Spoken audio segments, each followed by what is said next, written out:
to my video web series, Things Your Mama Never Told You. I am Dawn. So this particular chapter, I was mulling it over in my head on what to call it. So my lovely cousin Dee said I should call it In Your Face. I like that title, but I'll let you guys decide what I should call this. So here goes.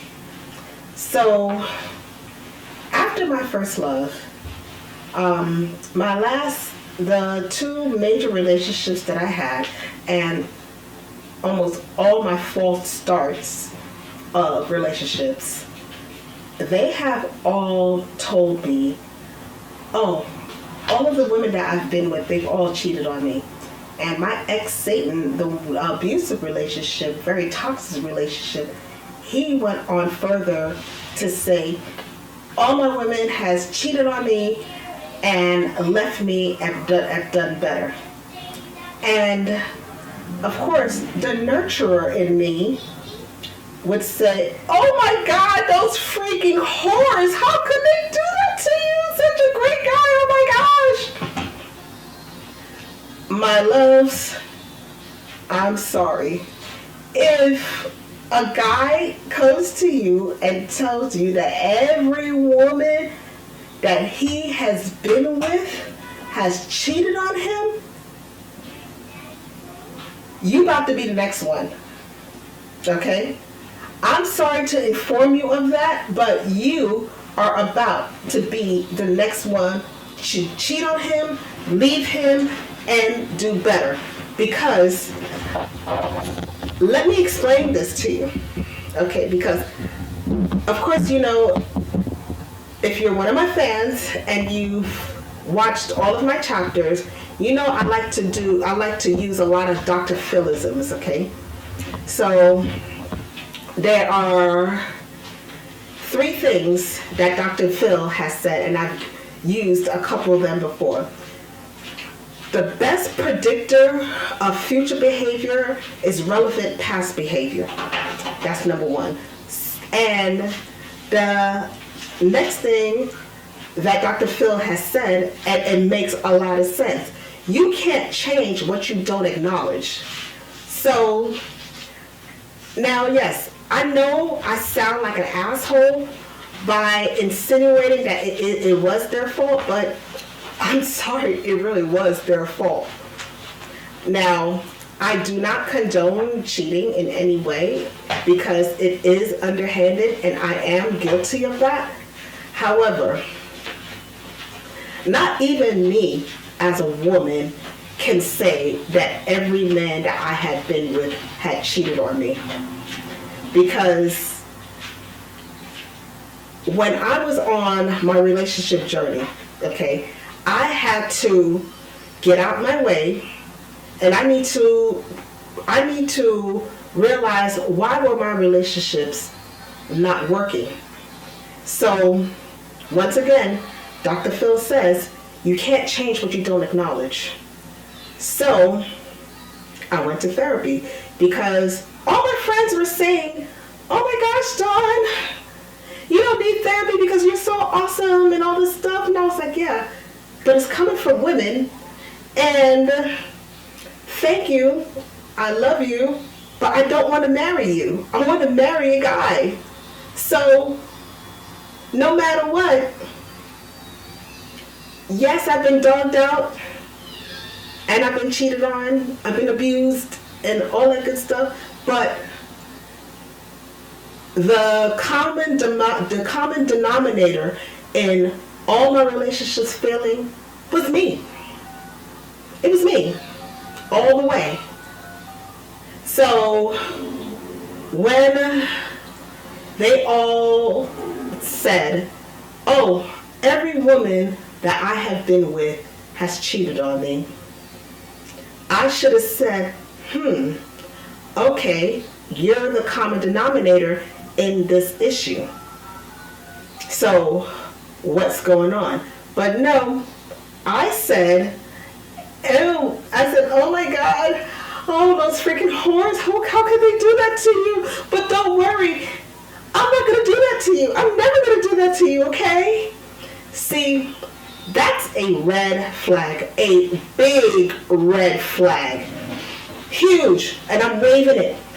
Well, I wish I had one in my hand, but that is a major, major red flag, because in my experience, they're not acknowledging their wrongdoing because they are forever the victim. Okay? So, I'm sorry to put that out there to you, but they're not acknowledging their wrongdoing. But once again, I'm not condoning the cheating, because, like I said, I did it, and I'm telling you, it is a disgusting thing to do. You should just walk away. So, now, like I said in my cheating chapter, I have cheated on every single relationship and quasi-relationships that I have been in, except for my husband. So, now, here's the problem, okay? So now you're thinking that, okay, you know what? I'll be different. I'll be different. You'll see. But, you know, it's going to be a very toxic and a very miserable relationship. Why? Because he's not acknowledging his wrongdoing. It is a ploy. So, they tell you this, they tug on your heartstrings, and instead of them doing right by you, you forget that you're not being fed, but you're constantly jumping through hoops to prove to him that you're not you're not his exes. And in the meantime, he's taking and taking, but also you're jumping through hoops over and over and over again, and he's taking and taking and taking. See, relationships, they're like, I'm going to use this analogy. Relationships is like a bank account, okay? Money in, money out. Money in, money out. Give, receive. Give, receive. Now, if you had a bank account and you keep taking and taking and taking and taking, guess what? You will eventually have a negative balance, and if the negative balance stays for quite some time, the bank account will close. Same thing with the relationship.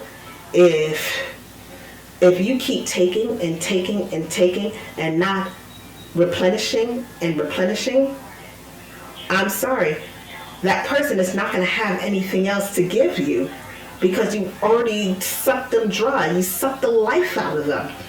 And that's what you will go through. And then guess what? Then the person will say, well, you know, gee, nothing I do is working. Nothing I do will please you. No, I'm not doing this, but I'm jumping through hoops.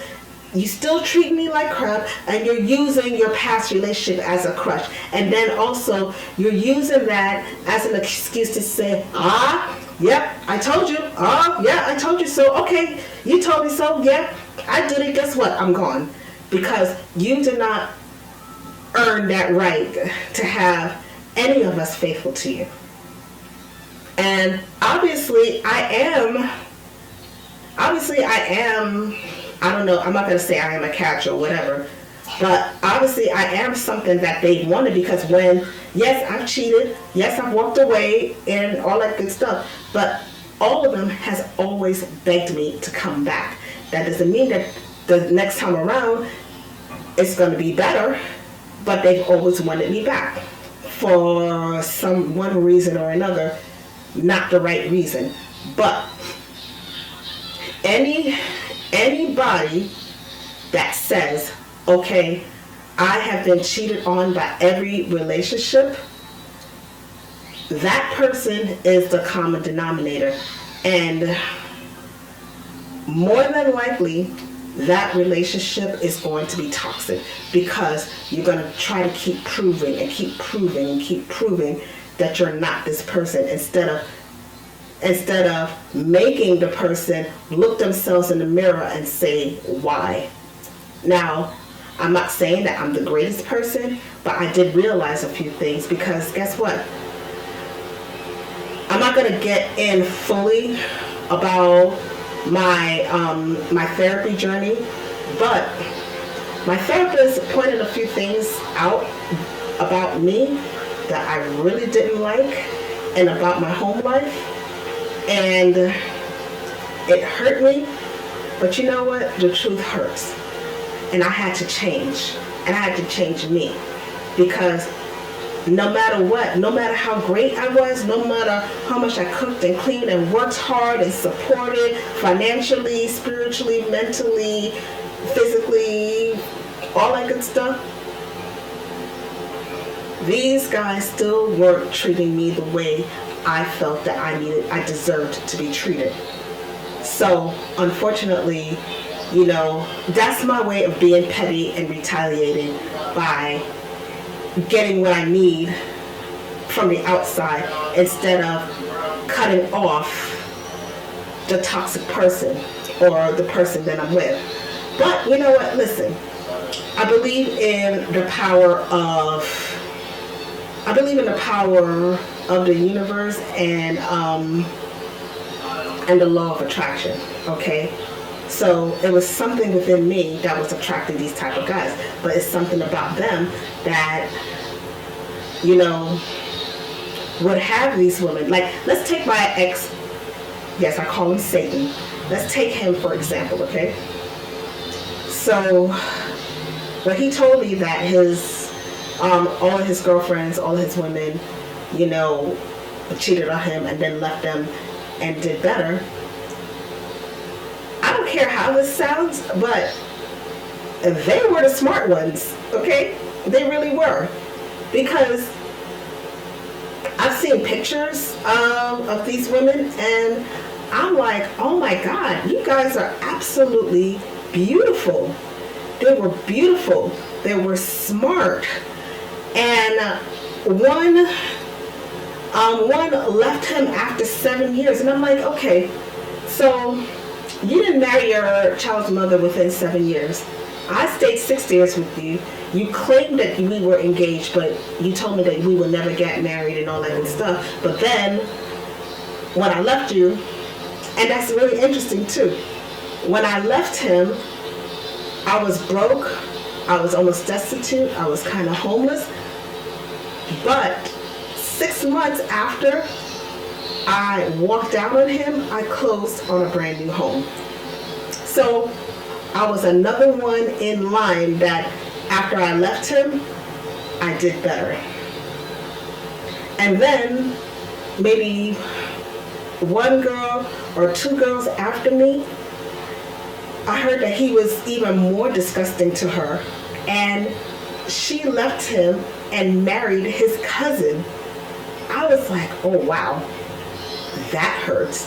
But it's the same pattern over and over and over again. Now, when he called to say that he learned this lesson, no, I don't believe him, because it's the same pattern over and over and over again.